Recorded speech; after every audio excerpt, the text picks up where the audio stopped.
Sommes-nous seuls dans l'univers? Depuis le fondement des premières civilisations, l'homme n'a cessé de se poser cette question. On ne compte plus l'apparition de créatures extraterrestres à l'écrit, à la télévision ou au cinéma.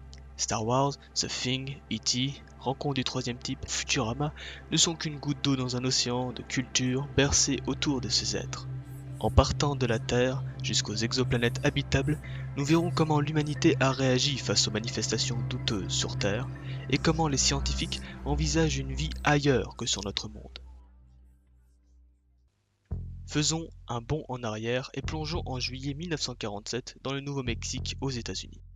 À cette époque, un événement particulier vient troubler la petite vie tranquille de Monsieur Brazel. Un appareil s'est écrasé dans son champ. Les fermiers du coin ont l'habitude de ramasser des ballons sondes destinés à l'étude météorologique. Cependant, les matériaux de l'appareil intriguent le rancher. Il prévient le shérif Wilco qu'un engin étrange se serait craché sur ses terres. Wilco appelle le major Jesse Marcel à la base aérienne de Roswell pour aller voir les débris sur place. Le lendemain, le major rapporte les débris à la base. L'armée confirme la thèse d'un ballon sonde grâce à la présence d'un réflecteur radar. Peu après, l'appareil est confié à de plus hautes autorités au Texas et l'affaire est vite oubliée. À première vue, l'affaire Roswell ne semble être qu'une histoire banale qui n'a pas mouvementé l'Amérique plus que ça.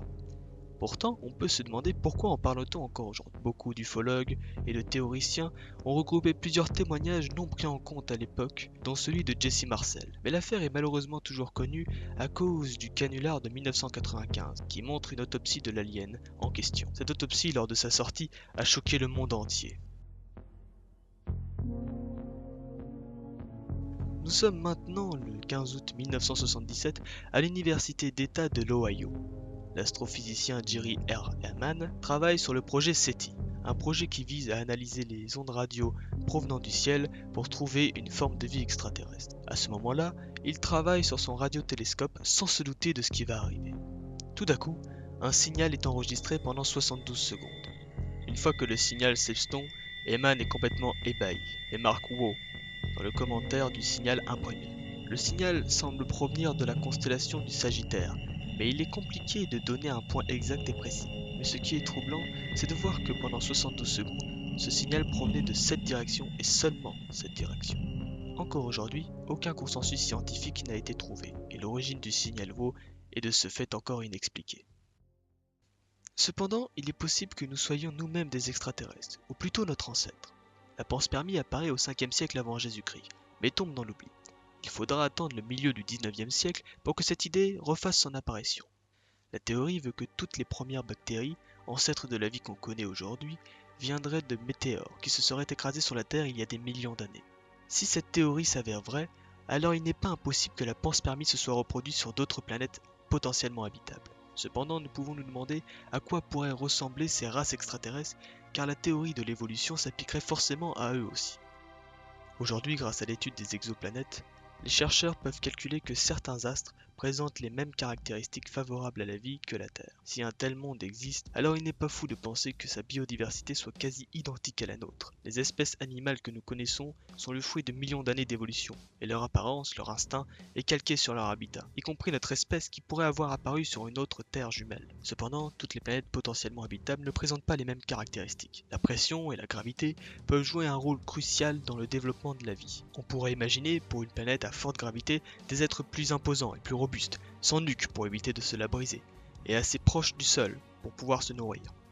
A l'inverse, une planète avec une faible gravité verrait sa surface peuplée de formes de vie élancées et certainement volantes. Au-delà des mondes habitables, certains chercheurs ont imaginé des formes de vie qui seraient capables de survivre dans des conditions extrêmes. Les plantes ballons de Jupiter sont un parfait exemple. On sait que l'atmosphère des couches nuageuses de Jupiter est composée d'hydrogène et qu'il s'y trouve des composés carboniques. Les plantes sont donc constamment gonflées d'air chaud pour flotter, ce qui leur donne une forme de ballon. Les rayons du soleil réchaufferaient l'air des plantes en traversant leur peau fine et foncée. La nuit, elles redescendraient dans les couches inférieures possédant plus de composés organiques, ce qui permettrait aux plantes de se nourrir. Bien sûr, cette plante n'existe pas, mais elle est le fruit de plusieurs calculs développés par des scientifiques. Si loin, ces mondes semblent inaccessibles. Cependant, des scientifiques dont Stephen Hawking ont mis en place depuis 2015 le projet Breakthrough Initiative. Les travaux se séparent en 4 parties. Écouter, regarder, communiquer, Et enfin le projet Starshot. Les chercheurs écoutent et regardent en permanence l'espace et essayent de répertorier le plus de mondes habitables possible. Régulièrement, des messages sont envoyés dans toutes les directions avec des traces de notre culture et des codes permettant de traduire notre langue. Et enfin, avec le soutien financier de Yuri Milner et de Mark Zuckerberg, on tente d'envoyer une sonde vers Alpha du Centaure. Cependant, un aller simple avec une sonde normale prendrait environ 30 000 ans. Breakfoot Starshot propose d'envoyer des milliers de sondes de 1 gramme propulsées par laser. Cette méthode permettrait de voyager à 20% de la vitesse de la lumière. L'objectif de cette expédition serait de nous renseigner sur Proxima b, l'exoplanète la plus proche de notre Terre, à 4,2 années-lumière.